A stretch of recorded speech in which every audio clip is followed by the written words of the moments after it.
Bond enthalpy. It is the amount of energy required to break 1 mole of bonds of a particular type between two atoms in a gaseous state.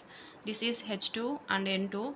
You break H2, it comes H plus ions. In the case of H2O molecule, bond enthalpy needed to break the two OH bonds is not the same, because here whenever it is in molecule, the environment between two OH is same. This OH is same whenever it is in molecule. Whenever it breaks into H and OH, the environment around OH is differ.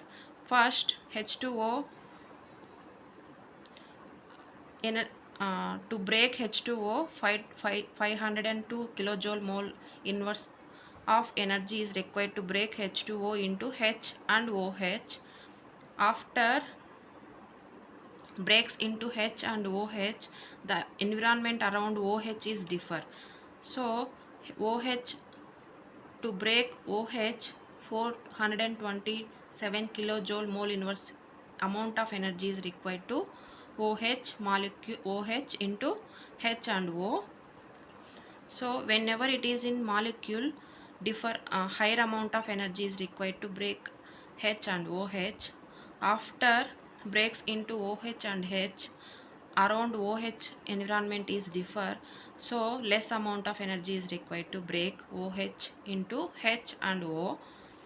Now how we can calculate the bond enthalpy of two steps. First we have to take average of first step and second step. Here 502 kilojoule mole inverse of amount of energy is required. Second step, 422.7 kilojoule mole inverse amount of energy is required to break OH. So average of two steps is equals to 464.5 kilojoule amount of energy is required to break H2O molecule. Thank you for watching.